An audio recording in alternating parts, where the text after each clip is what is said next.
Hey, good morning and welcome to Kensington Church Online. We are glad that you guys joined us today. You can see we've got lots of fun things happening. Our K-Kids, they're having an ugly sweater contest, so I had to break this bad boy out. So if you guys want to join in at home, bust out the sweaters and have a good time with us. We're also going to be taking communion today in the service. So if you have communion elements, any bread or juice or anything like that you have in your house, if you want to grab those now and have those ready. We're in our last week of our series that we're calling How to Take a Hit, and we actually have Betty Dickinson is going to be giving the message today. She's a part of our teaching team, so we're excited about that. Thanks for joining us, and we're just about to get started.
Both in-house and online. We are going to start the morning off with some worship, so if you would please join us, let's get it started.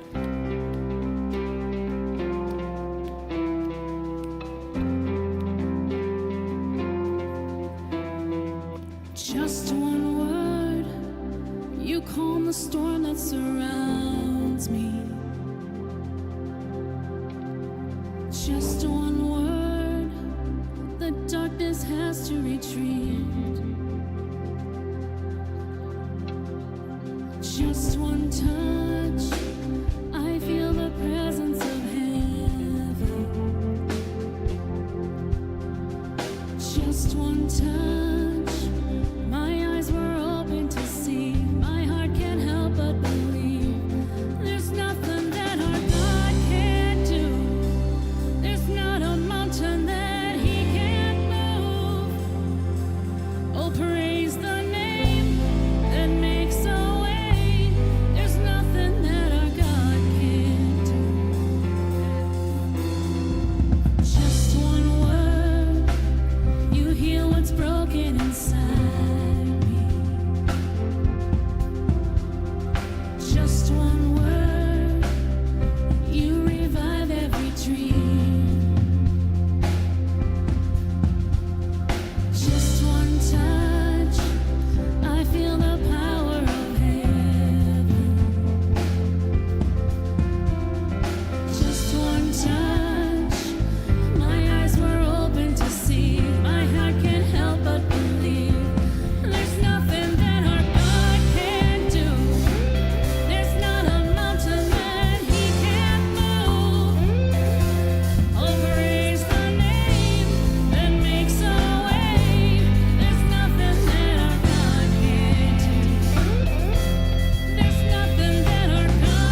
greater things.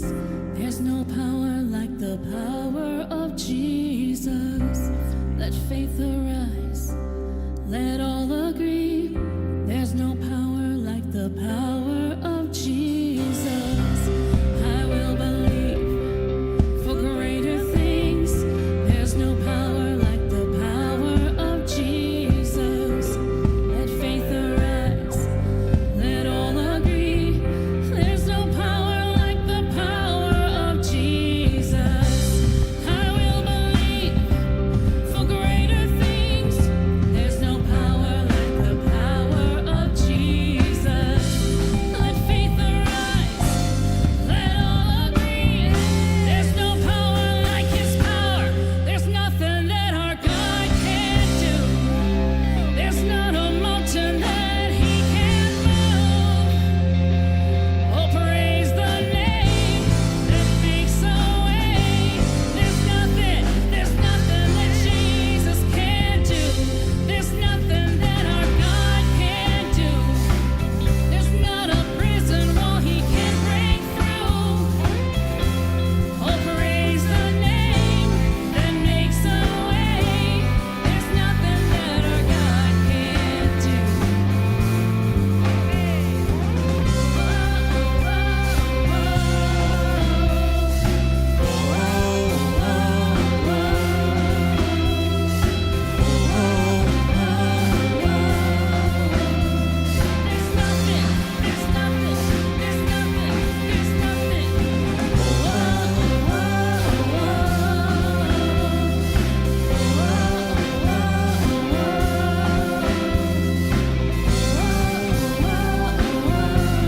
There's nothing that our God can't do.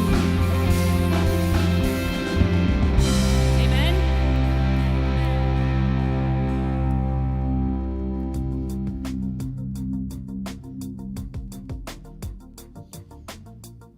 Hello, everyone, and welcome to the last week of How to Take a Hit. You're probably wondering what's coming up after this series. Well, that's what I'm here to tell you about. We are in a very unique time here at Kensington. I'm not just talking about the crazy 2020 that we're just about ready to say goodbye to. As you may know, our three founders, Steve Andrews, Dave Wilson, and Mark Nelson, have transitioned or in the process of transitioning into the next chapter of their lives. With that being said, we are going to spend the first 3 Sundays in December hearing from each of the founders and their wives. Mark Nelson was the arts director here at Kensington for over 25 years. He brought excellence into the church and led teams to create hundreds and hundreds of moments to give people a chance to engage with God. Steve Andrews had this incredible ability to lead with this value of open-handedness. And because of his giving spirit, we were able to launch churches, campuses, and partner with incredible people across the globe. And Dave Wilson was always for the one who is far from God. His messages always carried the theme to reach the one. And he and Ann also had this incredible passion for marriage and families. Because of the foundation that these men set over 30 years ago, we are able to follow God into the future with the values and passion that these founders helped put in place. Please join us for this 3-week series called Foundations, starting December 6th. And then it's Christmas. We're in the process right now in putting together a Christmas service for the whole family. There will be in-person services plus an online service designed especially for those who'll be watching from home. The title this year is Home for Christmas. Even though Christmas may look a bit different this year for everyone, we still have this longing to experience home. Is it possible that this baby born over 2,000 years ago paved a way for all of us to find our way back home? More details to come in the next coming weeks, so stay tuned. Now let's lean in and see what God has for us as we finish up our series, How to Take a Hit.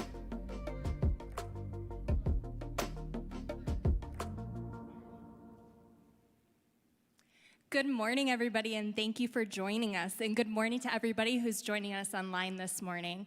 I'm excited to announce that we have Betty Dickinson sharing the message with us this morning. Betty and her family attend church here. Her husband, Steve, and her 2 little boys, Isaiah and Winston. Isaiah and Winston are part of K-Kids, and we love having them. Betty is also a writer and an artist, and she has something very special that she's going to share with us this morning. We can't wait. The reason I'm wearing this very crazy sweater this morning is because we have Ugly Sweater Day in K-Kids today. Greg, too. We are going to be kicking off the Advent season today, and we have a special family take-home Advent experience. You can pick it up in the lobby between services, or if you are watching online and you want to come pick it up during the week, we will put some in the green bin outside the front entrance of the church, and they'll be there all week long that you can just drive up and pick them up. As was also mentioned in the video this morning, we will be having in-person Christmas Eve services, and we will also have a very special online service. We will provide further details in the future.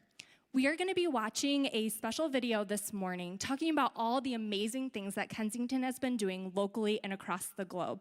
I can't wait to hear. Let's check it out. Becky Lee, director of our Move Out Network. We're so glad to be sitting down with you today. You're one of our great leaders. Tell me, how long have you been with Kensington? You're making me date myself. It's a long time. My husband Don and I actually started Kensington in year one of Kensington, and then we were volunteering, and then we were part of the core team that helped launch the Rochester campus. So that's when I came on staff, helping with small groups in 2003. Wow, and so you and I came on staff very similar. But you've been with this mission from the very beginning. And as you know, as I know, one of the very core and hearts of our mission is to go, is to actually move out into, that's always been the heart of Steve Andrews. I remember coming here from such a different faith background and hearing him speak of something that he would call the priesthood of believers. Yeah. He would say that everyone is a priest, that you could go out and you can preach the gospel based in Exodus 19, based in 1 Peter 2. And I'd never heard that before, because my tradition was always the priest did everything, but now we were activating the community, and that's always been our heart. And really that's the heart of Move Out Network. So just tell us a little bit about what is Move Out Network. So our mission is really to move people beyond our four walls, to love their neighbors in tangible ways and to carry the hope of Jesus out into the world. And so the Move Out Network was something we created almost 2 years ago as a way to connect people to volunteer opportunities out in the community where they could tangibly love their neighbors. What was so moving to me is when COVID hit in March, and when the walls of our church sort of got closed down, meaning, the physical building, we weren't meeting. All of a sudden now, you guys had this plan in place that God had given you, this beautiful vision. You had people in place, and they went. Yeah, I think that's one of the biggest things that just blew me away, and that we're really celebrating, is that when COVID hit, and we really started praying, how can we be the church and help our most vulnerable neighbors right now? We could go to that network where we have 50 teams, and we could ask those volunteer Kensington Move Out leaders that are really rooted in community, in their neighborhoods. We could ask them, how can we help? What are the biggest needs? How can we come alongside? The network provided us with just this beautiful pathway. We've had hurricanes hit, we've had different things happen, and in the midst of all of that, you've watched teams step into really specific areas. Can you give us just a couple ideas of specific things that teams have done? Yeah, well, you mentioned hurricanes, and so one of our Move Out teams is called Disaster Relief at Work, and we've been working with them for the past several years, but when the floods hit in Midland in the middle of a pandemic, which was so hard, we were able to come alongside DRAW with both volunteers doing emergency relief work and funding to help support them. And DRAW is a beautiful example of a Move Out team that pivoted during COVID to really say, how can we love the neighbors in our community? And so they started doing emergency food distribution, all kinds of things to mobilize volunteers out into the community. So that's just one example of a Move Out team that we were able to come alongside and support. I'm curious, when we did shut down, how did the Move Out teams continue to stay connected? Did you have a strategy with that, or just organically happen? Yeah, great question. We have a coaching structure of each leader has a coach that is there to support them and resource them. And so we just started talking to the leaders, and many of the teams had to just take a hiatus, because of COVID restrictions. But some teams were able to really innovate some new ways to do things. And so we were gathering via Zoom, we were emailing, texting, calling. But just last week, we had a virtual gathering with our Move Out leaders, and we just kind of went around. There were probably 30 or 40 of us on the call, and went around and just talked about what they have each seen God doing in this season of COVID. And I wish I could just show you the whole video, because I could, everything from our FaithWorks team who does home repair, they mentioned that they would typically be building ramps in this season. Well, no wood is available for some reason. There's a shortage during COVID, so they decided to start building aluminum ramps. They've built over 30 aluminum ramps for families that needed ramps during COVID. Our prison fellowship team, because they weren't able to go into the Lapeer Correctional Facility, they were doing some virtual academy and tutoring of men. And I love our Move Out leader said, we graduated 28 men right before COVID hit out of this academy. And he said, I now consider them to be the Move Out leaders in their facility with their fellow inmates. And so many examples. Another one is our Move Out team. It's called On Your Feet Detroit. And so they create warming bundles for people that are experiencing homelessness.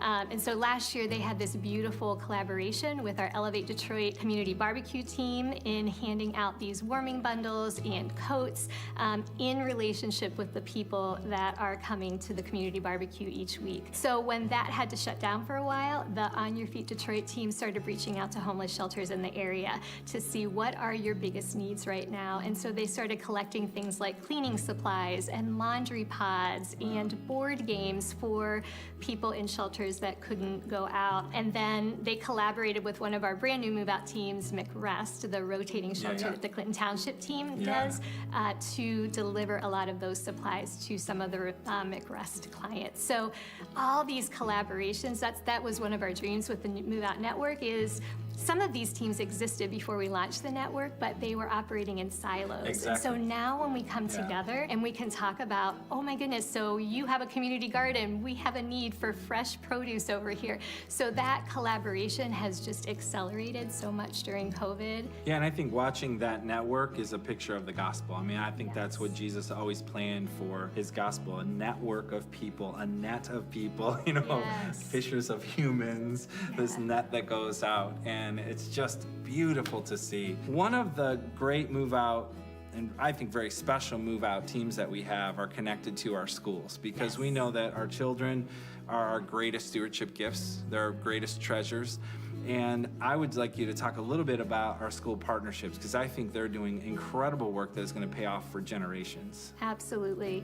Linda Lenius, that leads our school partner Move Out teams that are under our Move Out network, she and her team of volunteers have done such an incredible job of building those rooted relationships that we talked about earlier, and then listening to what the needs are. So most of their volunteers were volunteering in person at the schools, so they had to really pull back and figure out how do we support the school's community. And so they have been so creative and innovative. Everything from, I think they wrote thousands of handwritten cards and letters that were put in food distribution boxes that went to staff and school partner families. They have done book drives. They have done they built literacy kits for kids that are doing remote learning at home.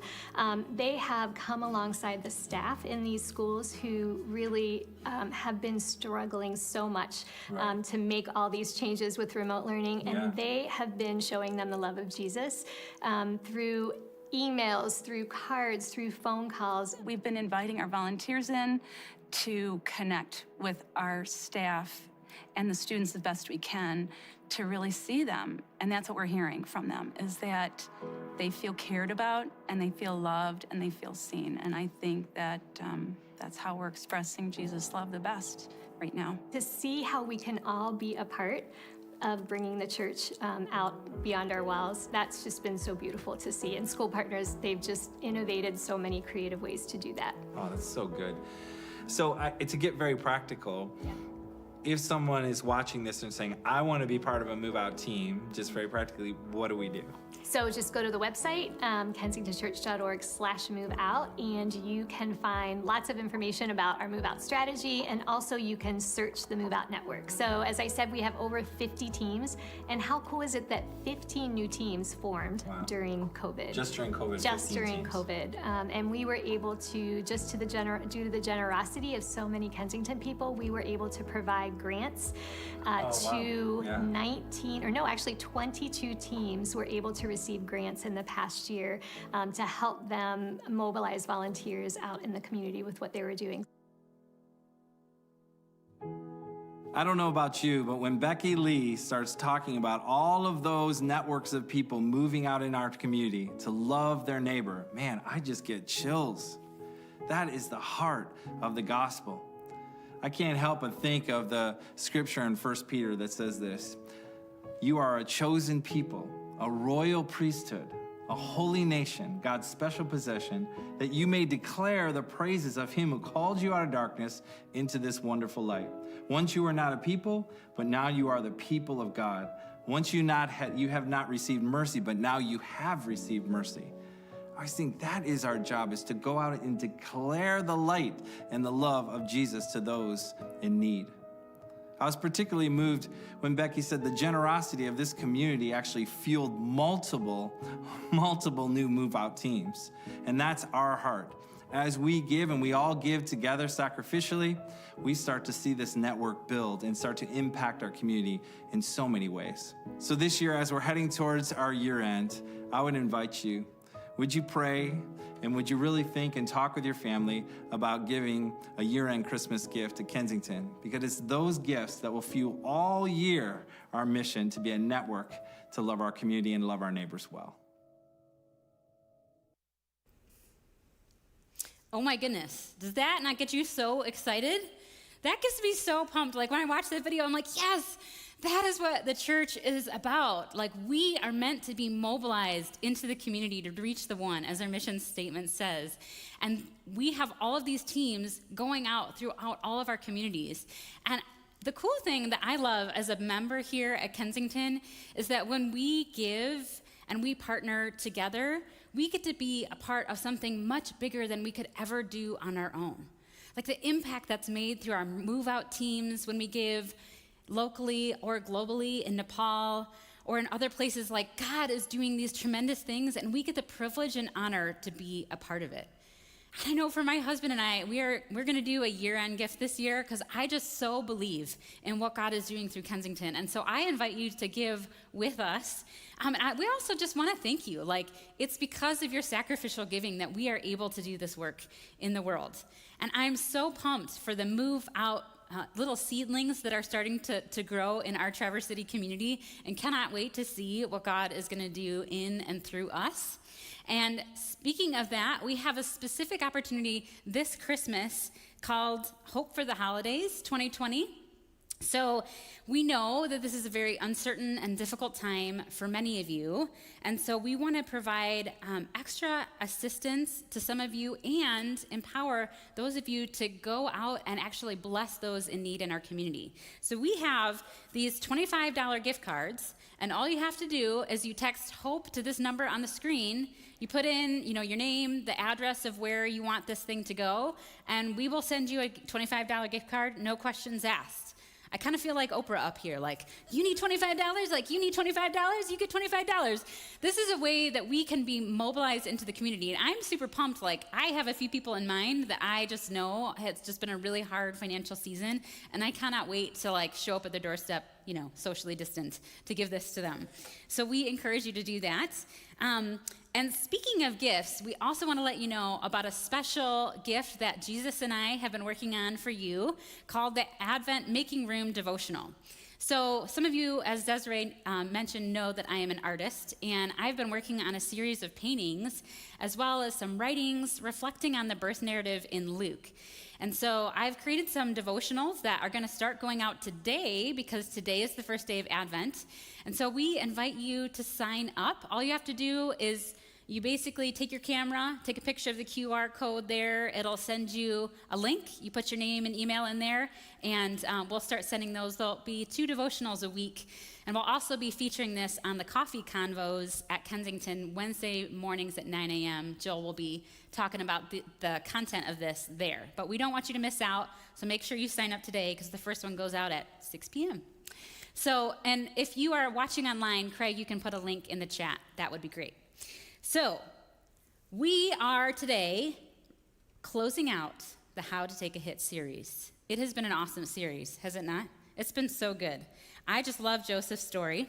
But before we kind of close out and begin the message, I invite you, if you're watching online, to go ahead and grab your communion elements, because we will be doing communion at the end of the service. So if you got a little juice, lemonade even counts if you got it, go ahead and get that ready, and we'll do that at the end of the service. So, but this How to Take a Hit series has been so fun because it's so in line with where we have been in our world. Like, because Joseph's story, he encounters hit after hit after hit after hit. And what's fascinating about Joseph is how he chooses to respond in the midst of all of these hits. And I bet for some of us, we have been, we just had Thanksgiving. Maybe some of you, it was like an intimate family gathering. Maybe some of you have big families and, you chose to get together. I have a feeling that this particular 2020 season may have put an extra strain in our relationships. Has it not? And sometimes when our world goes through pain, it just kind of presses down and complicates all the other life pains, like marital conflict or relational strain and parent, son or daughter relationships or siblings. And some of these things come to the surface, and we begin to evaluate and experience some of the hits that are being revealed in this time as well. And so when we look up at Joseph's story today, we're actually going to talk about what do we do with hits that happen in relationships. And I love this part of the story because this is like the climactic moment in Joseph's story. I get to handle like the best part of the story, so thank you, Joel, for giving me that. And so what's fascinating to me is that when we go through pain, I've been doing a little research around neuroscience because I'm a nerd like that.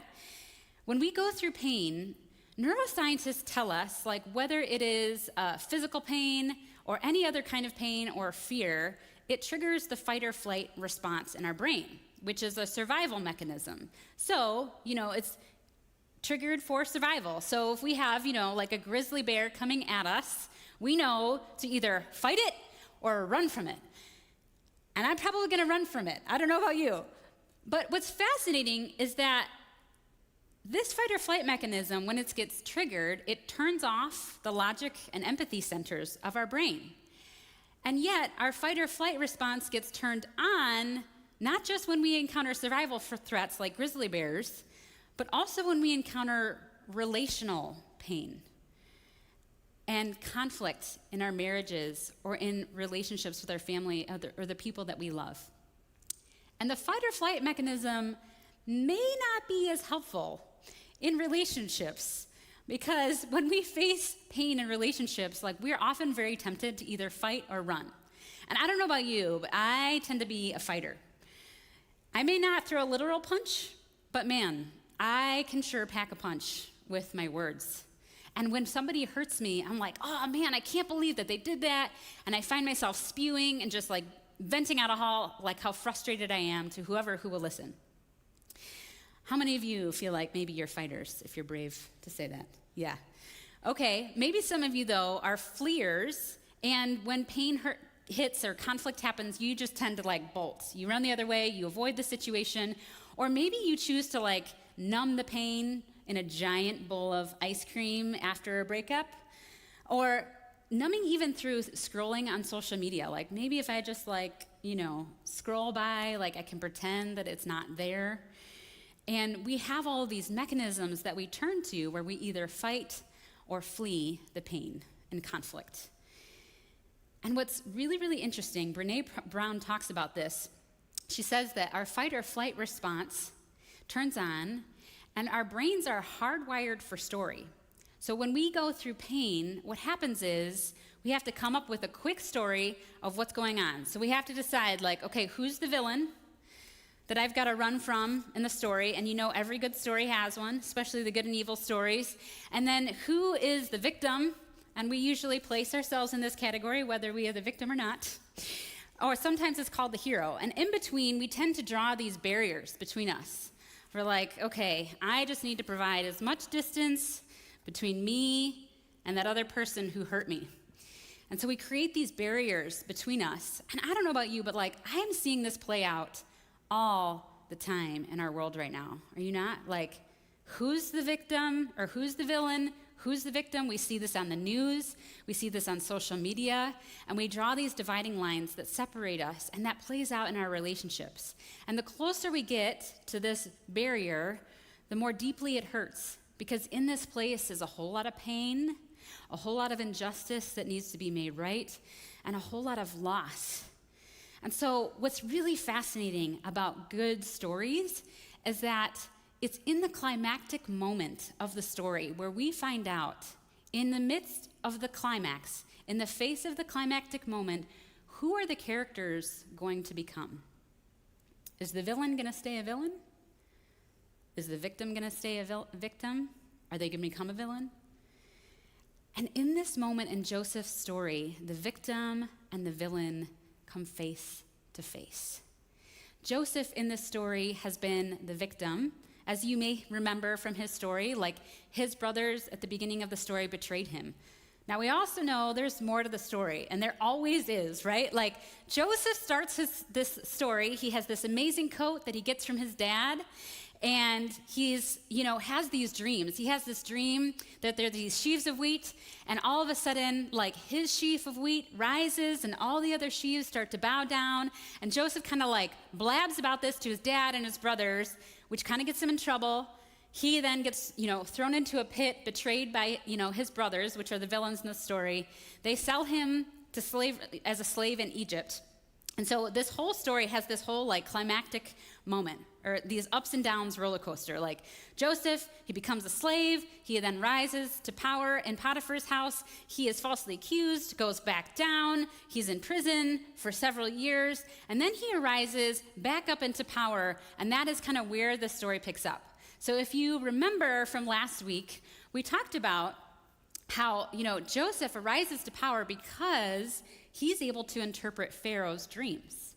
And if you remember Pharaoh's dreams, he had these weird dreams about these fat cows and these skinny cows, and the skinny cows were eating the fat cows. Dreams, like they're weird. And so, but Joseph gives an interpretation. He's like, okay, here's what's going to happen. There's going to be 7 years of famine, or 7 years of plenty, followed by 7 years of famine. And so make sure that you put someone in charge who will really steward well those 7 years of plenty so that when the famine comes, then you'll be provided for. And Pharaoh's like, well, you were the one who gave me the interpretation for this dream, so why don't you take charge? And he basically gives him charge of everything in his empire apart from the throne itself. So when we kind of reach this story, this is where Joseph is. He has arisen to power. It's about 2 years into the famine, and the other countries, surrounding countries, didn't get the tip about this dream. So they didn't save up during the years of plenty, and everyone else is starving. So all of these countries come together to Egypt to buy grain, where Joseph is, including Joseph's brothers, who happen to be in Canaan. Do you see where this story is going? You can see God kind of orchestrating events here. Like these brothers who have been divided, there's hurt between them. God is bringing them together in this moment of the climactic part in the story. Who are they going to become when the victim comes face to face with the one who hurt him? Who is the villain going to become when face to face with the one that they hurt? I don't know about you, but it's in those moments that really test our character of who we will be. Who are we becoming in the midst of the pain, in the midst of the loss, in the midst of 2020 that has provided so much tension and conflict for all of us? Who are we becoming? And what I love about Joseph's story is that rather than fighting or running from the pain when faced with it, they choose something else. So let's take a look at what that is. So the brothers, arrive to Joseph's palace, and they bow down to him, it says, with their faces to the ground. And as soon as Joseph saw his brothers, he recognized them. But he pretended to be a stranger and spoke harshly to them. "Where do you come from?" he asked. And he accuses them of being spies. What's going on here? At first glance, it kind of looks like Joseph is both fighting and running from the situation. It looks like he's fighting it by speaking harshly to them, and it also kind of looks like he's running by putting on this disguise and pretending he doesn't know them. But what I've learned from kind of commentators and how they're describing this is Joseph actually is taking a step towards his brothers, taking a step into the pain to seek the truth. What he's doing here is essentially like a detective does when they take the suspect into the back room and they question them, where the detective knows what the suspect did, but they're wanting to get a confession. And so that's what Joseph does, is he gets them into the back room, he plays the bad cop, and he speaks harshly to them, and he's like, tell me your story.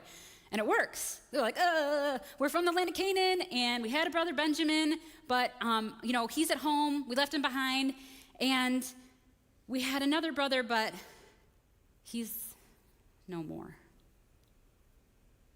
This other brother that they're talking about is Joseph himself, who's standing before them, and they don't even know it.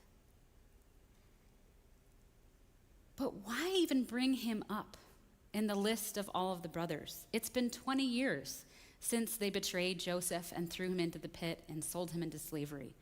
Why even bring him up in this moment?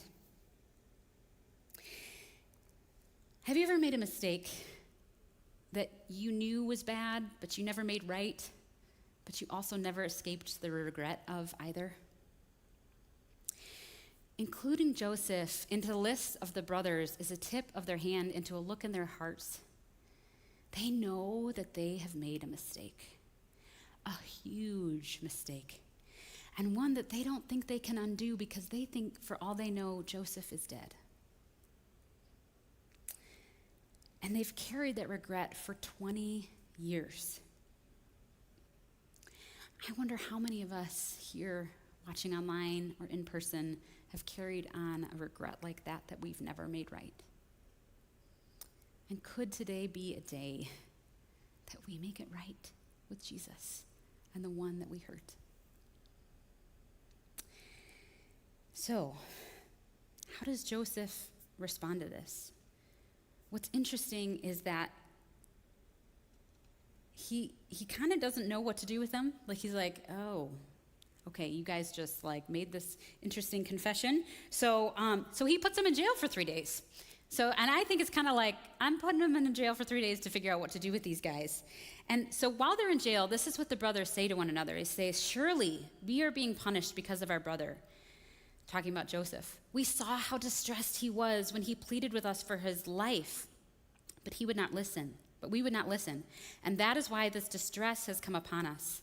Now we must give an accounting for their blood.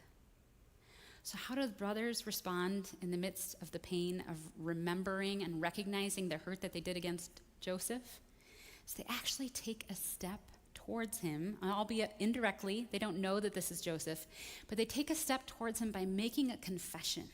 And they own up to the truth, and they own up to the consequences for what they have done by saying, you know what? We earned this. We deserve to be in jail. We made this choice, and it was wrong. This is really hard to do. Oh my gosh. Owning up to the fact that you were wrong? How many is that hard for you? Okay, I'm the only one. No, okay, thanks guys. Stephen is so gracious, my husband. This is 6 to 7 years into our marriage that I didn't realize I was doing this, but eventually he kind of pulled me aside and he's like, you know what, Betty, you're quick to apologize, but when you do it, you often say I'm just so stressed because of work, or I'm sorry I did that, but all these other situations are causing me to then da-da-da. And he's like, it kind of makes me feel like you don't really own the fact that you made a mistake. And I'm like, he is so wise and gracious with me, and I love him so much. I love you, Stephen. He's home with the kids.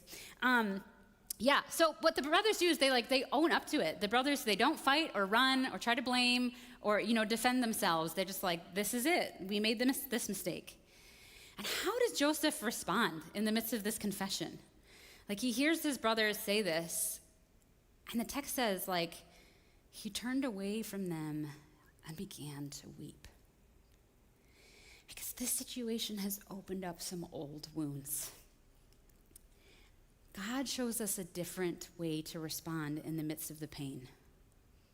Instead of fighting or running from the pain, God invites us to grieve through it.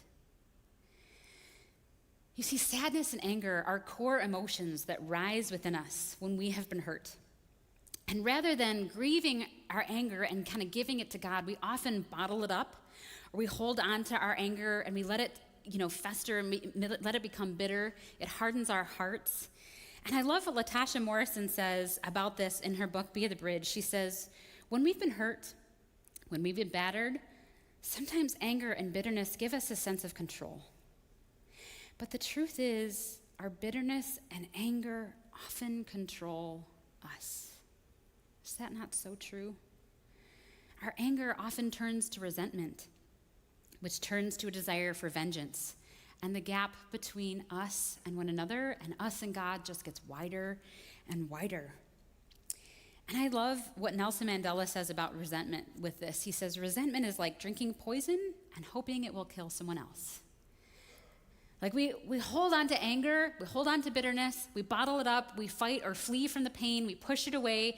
But instead, God is asking us to enter it. I think this is such a critical piece to how we can actually offer forgiveness to someone, is that you have to grieve the hit before you can forgive it. You have to grieve the hit before you can forgive it. And that's what Joseph does here. And you'll see in his story, like he does this over and over and over. I think it says like 3 or 4 different times throughout this narrative, he weeps. And what he's doing here is he's essentially like, he turns away and he does this before God because he's not sure he can trust his brothers yet with his vulnerable emotions. He protects his heart, which is wise when you're in this situation. Joseph turns to God and he weeps, like he lets God into the pain. And I just wonder, like some of us here, we have been through a lot this year. Like, and maybe some of you are like Joseph, your whole life you have faced hit after hit after hit. But have we ever taken the time to actually like grieve, to bring it before Jesus and to allow him as the Emmanuel into the pit of the tomb with us, into the pain, into the loss, into the death, into the anger, and say, God, meet me here. I feel so alone. I'm so angry. I'm so sad. God wants us to cry out and lament to him. He welcomes that. 40% of the Psalms are Psalms of lament. And that's where we meet Jesus, and he takes our hand and he heals us. He offers us his perspective, and he offers us a way out through forgiveness. That is what Jesus does for us when we have been the victim. He offers healing. So Joseph weeps. He is a strong, righteous man, and he weeps. And maybe for some of you, that is all you need to hear today. Like you just need to make some space to grieve some of the stuff that you're going through. And this is the invitation in the text for you. But what does he do next? Like his brothers are there making this confession. They don't know that, it's him, and there's this awkward moment. So he tells them, okay, one of you is going to have to stay here, and you're going to need to go get your brother Benjamin, bring him back to prove that your story checks out and that you're not spies, okay? He does this kind of weird move. And this is kind of where the story stays for a while. So the brothers, they go home, they tell their dad everything. No way is Jacob going to let Benjamin, the youngest, favored son, to go with the other brothers because he's afraid something's going to happen to him, like it did to Joseph. So they delay, but the food eventually runs out. Jacob has to relent, sends the brothers back to get more food. Joseph invites them all for this wonderful meal, and again, he sees Benjamin for the first time and weeps. Again, grief is not a one and done deal. Like it will come around and swing you and hit you in the face when you least expect it. So just welcome it when it comes, okay? So he grieves again, and the next step kind of seems a little counterintuitive. So he gives his brothers more food, sends them on their way, but then he puts a silver cup in Benjamin's sack, and then he sends his servants to catch them red-handed. They bring Benjamin back and the brothers, and Joseph says, I'm going to put Benjamin in jail. What is going on here? What is Joseph doing? The commentators describe what Joseph is doing in doing this and kind of testing them, and also when he speaks earlier in the text, speaks harshly to them, is what they describe as harsh mercies. What Joseph is doing is he's essentially providing a crucible of difficult testing situations so to refine their character, to reveal, who are you really? Because what happens here is that Joseph has created the exact same scenario of what they did to him. If Benjamin is in jail, they could just leave Benjamin behind and be free. But Joseph wants to know, have they really changed? They've made this confession, but are they really the same brothers who betrayed me all those years ago? This is the climactic moment in the story. What are the brothers going to do? Are they going to run? Are they going to fight? Here's what happens. Judah, one of the brothers, steps up and says, "Don't take Benjamin as a slave. If you take him as a slave, it's going to bring my father's gray head down to the grave in sorrow." He knows that Benjamin's the favored one. And he says, "Take me instead." Wow. Like, what a model of sacrificial love for his brother and his dad. And what Judah does here on behalf of his brothers is he demonstrates true repentance. That he says, like, we're no longer living this way anymore. Repentance is turning the other way and walking in the right way. And that's what Judah does. And that's what his brothers have demonstrated. They have changed. They are no longer the villain in the story. So how does Joseph respond to this? Like, he's just like taken aback. He can't handle this anymore. And so, sorry, I lost my place. So Joseph can't control himself anymore. And so, like, before all those who stood by him, he cries, like, "Make everyone go out from me." And so no one stayed with him when Joseph made himself known to his brothers, and he wept so loud that the Egyptians heard it, and the household of Pharaoh heard it. I recognize this wail. You know what this is? This is after 27 hours of labor and 3 hours of pushing, finally welcoming the dream that you have prayed for and waited for and labored for 20 years for Joseph, and finally receiving it. You see, Joseph had these dreams that he was going to be this, sheaf of wheat and rise to power, but his dream was not yet complete without his brothers. And because they've made this confession, they've owned up to the consequences, and they have turned in repentance, they can be reconciled once more.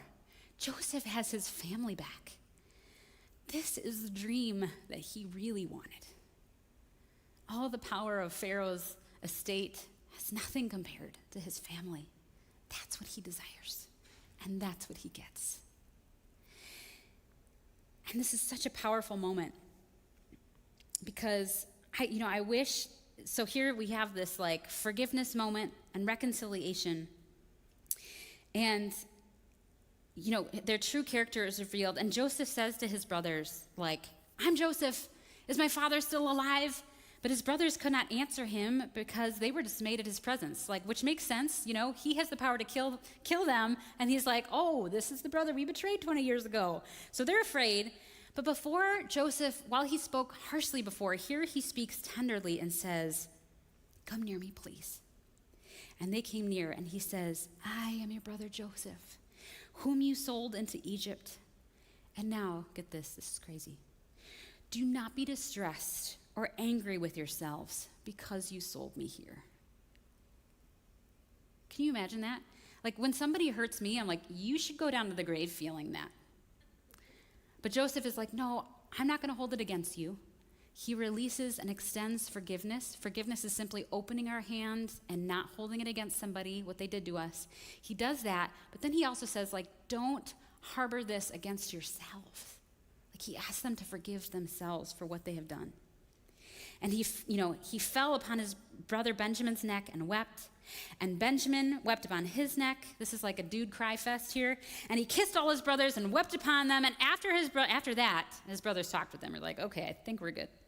So they all have hugs. It's this beautiful reconciliation moment. It's like happy ending. And I'm just going to be honest, I wish for all of us who offered forgiveness that this was the result. That we would have tears and hugs with the people that we are estranged from. But the truth is, it doesn't. Because reconciliation and forgiveness are two different things. While you can forgive someone and let it go, reconciliation takes two parties working together to make it right, to bring restoration to what was broken in relationship. And I know for some of you, you're like, "I'm doing the work, man. This person isn't doing their part." And that's so hard. We don't have control over what the other person chooses. But hear this.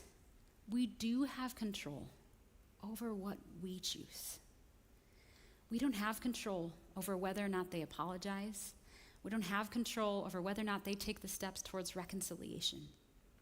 but we do have control over our ability to extend grace and forgiveness and to take the steps like Joseph did towards reconciliation and love. And that forgiveness leads to freedom.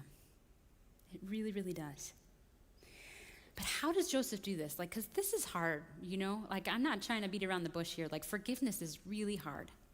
And I think we get a cue to how Joseph is able to forgive his brothers later in the story. And we have repeated this a few times throughout the series. But at the end of the passage in chapter 50, he says, "As for you, you meant evil against me, but God meant it for good, to bring it about that many people should be kept alive as they are today."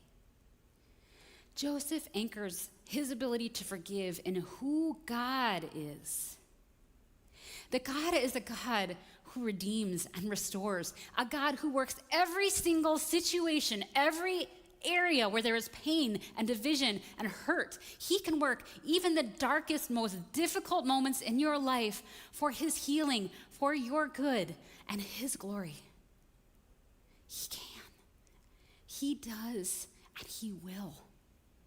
Can we trust, though, that God can enact the consequences that he sees fit? Can we trust that God cares about the hurt and wants to meet us there in the midst of it? And we trust that he will indeed work all situations for our good and his glory? And this is the truth that anchors Joseph all those years and ups and downs in the pit.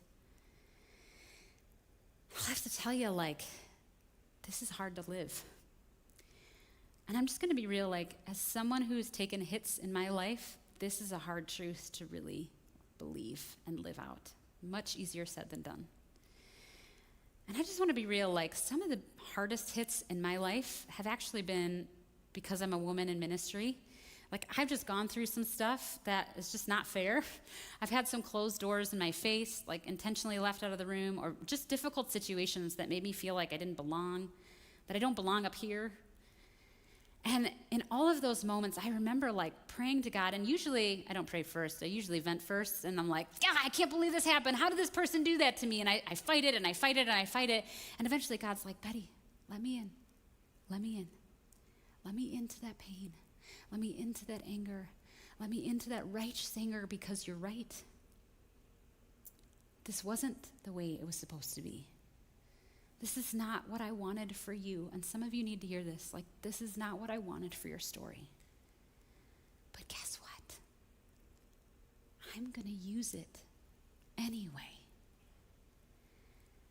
And what God has taught me through all the years of closed doors in my face is God has been refining my character. He's been strengthening my perseverance, humbling me, and inviting me to learn what forgiveness really looks like so that he can redeem me and make me a new creation through this. And that's where we experience Jesus in the pit with us. Because what Jesus did is that he stood in between the victim and the villain. He made a way for us to be reconciled to each other. And man, every time I'm on this side and I'm ready to lash out in anger and all bitterness and just frustration at the injustice, I picture Jesus on the cross. The one who, while insults were being hurled at him and he was being unjustly crucified, said, Father, forgive them. They don't know what they're doing. And I realized in that moment, I am more of a villain than I thought. Because when I hurl insults at the one who hurt me, I step over here. But Jesus says, no, stay here with me. Because it's in this place that I want to heal you. I want to make you new. I want to make you a new creation. And he redeems my story, and he redeems your story. And he crosses this off. No longer are you the victim.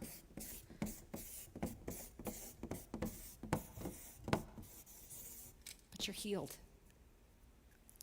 And for those of you over here, maybe you've been carrying around this regret and you've made yourself a villain and you've just sort of owned it. You're yeah, I made a lot of mistakes that I can't get away from. So this is just who I am.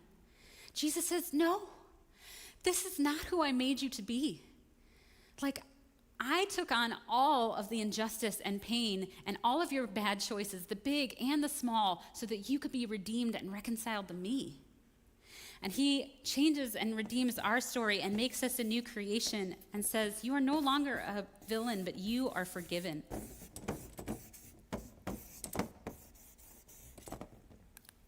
And Jesus stands between, and he invites both the villain and the victim together in an embrace of his healing, sacrificial love that makes us new.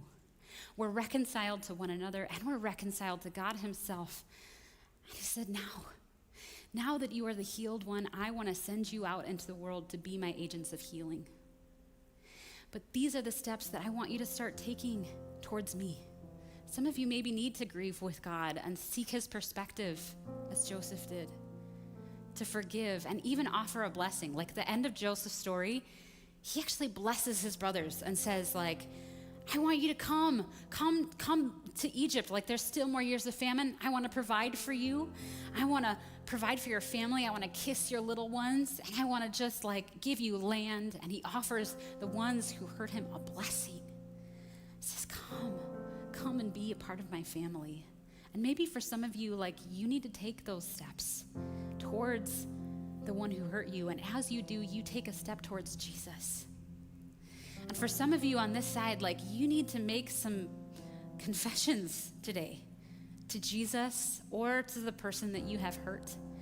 And maybe you need to own up and stop making excuses or stop defending yourself or stop blaming it. And just say, like, I made a mistake, a huge mistake, and I want to make it right. And maybe you need to take a step towards repentance to make it right with the one that you hurt. Repentance is a change of heart and actions to restore trust. And I know that this takes time, but this is the invitation that Jesus offers us on the cross. And as I was praying for you guys in anticipation of this message, I just sensed the Lord saying, trust me. Trust me with the pain of those wounds. Trust me with your story, that I can work it out even in the darkest times for my glory. Trust that I can heal your wounds even if you never get the apology that you were hoping for. Trust that I can take the hurt and the pain and transform you and others through it. I can make you a new creation. I'm so bent on full restoration that I'm willing to orchestrate events, even the most painful ones, to bring redemption and full healing and reconciliation for you and all those you touch. So whatever you're going through, this is not the end of your story. This may just be the beginning of something new that God is doing in your midst. And so we're going to take a moment right now to actually pray to God and prepare our hearts, because we're going to take communion in a minute. And when we take communion, like, we don't do that lightly, because we remember what Jesus has done for us on the cross. And so Bryce is just going to play, and some of you, maybe you need to pray those prayers of confession or make a game plan for what you're going to do to make it right with someone. Or maybe for some of you, like, you have had an unforgiveness that you've been holding on to. And what I've been learning about unforgiveness is that when we hold on to unforgiveness, it actually blocks us from connection with God. It actually blocks us from receiving his love and restoration and becoming the person we were created to be. And if you need help with that, like, we're going to have up on the screen, there's going to be a forgiveness prayer that I learned from the Live training here at Kensington. And it's just going to be a place for, maybe you aren't ready to do it right now. You can just snap a picture of it and return to it later. But I would encourage you, like, there's no better time than this moment right here to actually pray a prayer of forgiveness over someone and fill in the blank in your mind, in your heart, or even in a journal if you need to forgive. So I want you to take this time with Jesus. And when I come back up, we'll take communion together.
Jesus, thank you. Thank you for the work that you did on the cross, that we might be reconciled to you and reconciled to one another. Thank you for the ways that you join us in the pit, and that you grieve with us, and you invite us to just sit with you in the pain and loss and bring it to you. And God, I pray for my friends here who need to forgive and are working on that. God, that you would bring healing, that you would bring life, that you would bring freedom through forgiveness, because that's what you do. And that you make them a new creation by sending them as one of your healed ones into the world to be ministers of reconciliation, as you said.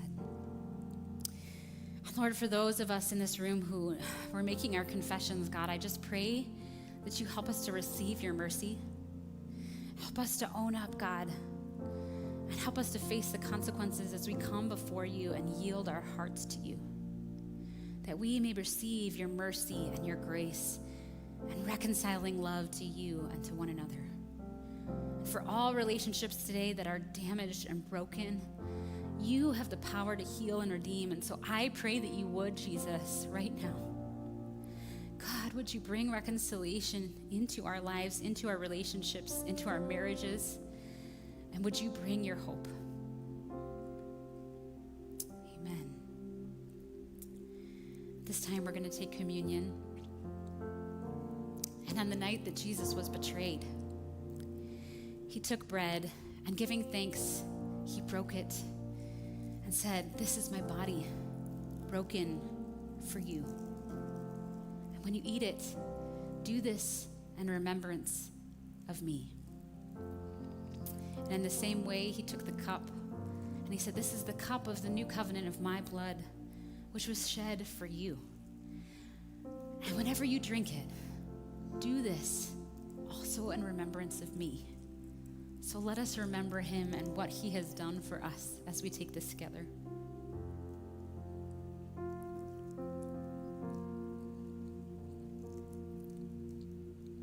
Amen.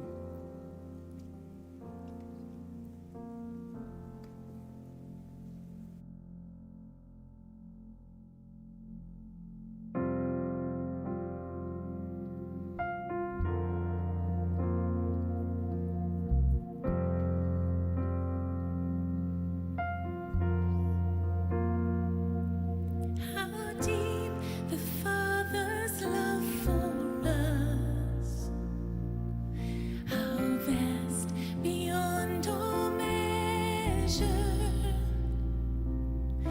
that he should give his only Son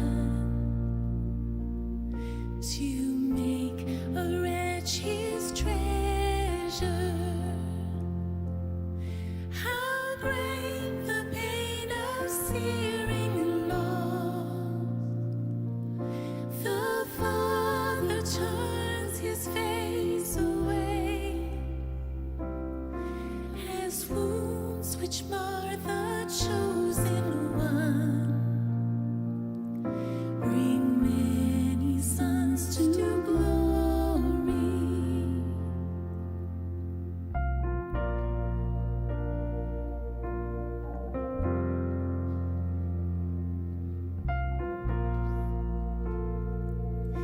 Behold the man upon a cross, my sin upon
wounded and whole and empty-handed, but not forsaken.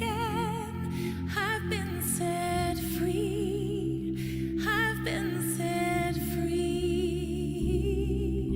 Amazing grace, how sweet the sound that saved a wretch like me. Oh, I once was lost, but now I'm found. Was blind, but now I see, and I can see you now.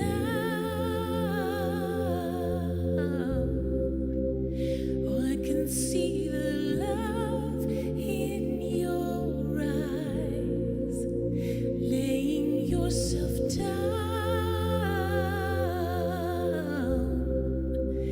raising up the broken to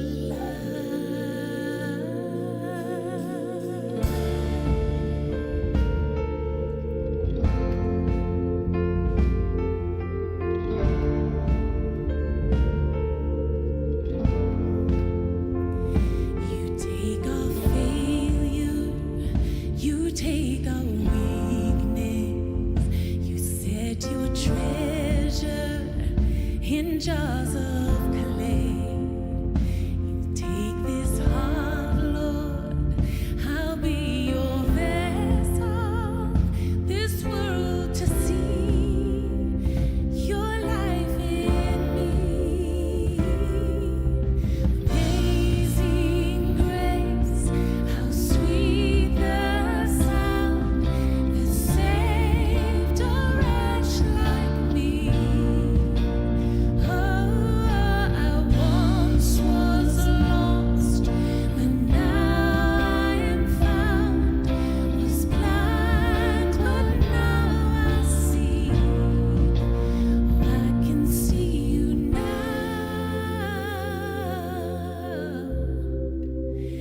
I can see the love in your eyes, laying yourself down, raising up the broken to life.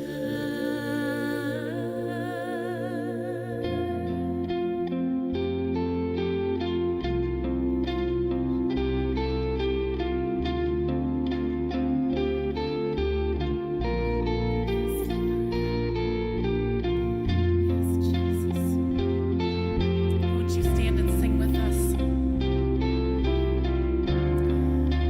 Amazing grace.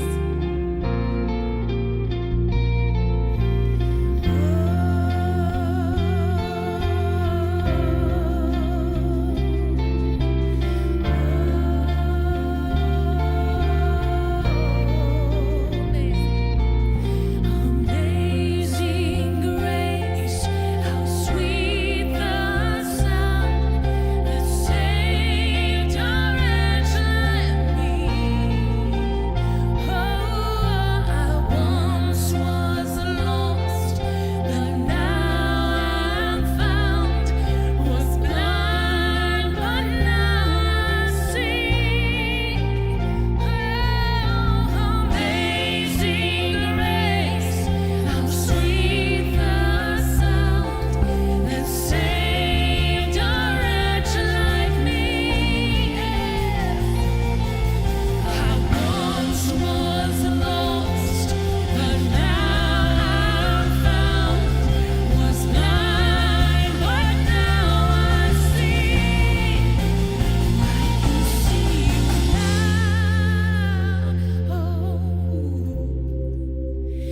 I can see the love in your eyes, laying yourself down, raising up the broken to life.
song is so powerful, is it not? Like, it just really represents all that Jesus has done for us.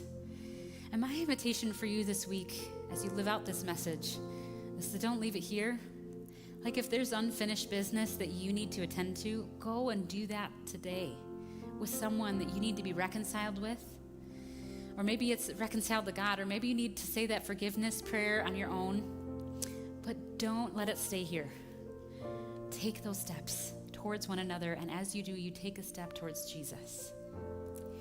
And I want to invite you next week. We're going to launch a new series called Foundations, which we're going to be looking at the founders of our church and what can we learn from them about this new season that we're in as they transition out. What do they want to leave behind for us? I'm super excited about that. And I also want to let you know, for you married couples here in the room or watching online, date night has probably been really difficult for you these days. And so we have a special little package that we want to give to you. It's kind of like a take home, take your own, and do date at your own time. I don't even know what it includes, but I'm kind of excited to find out. It's like a mystery Christmas date. So you can pick those up, and you can actually sign up to register starting today. So go do that. And don't forget, if you have kids, to get the Advent packets in the lobby, as well as invite you to sign up to the Advent Making Room devotional. The first one will be going out later today. Have a great week, you guys. It was so good to see you.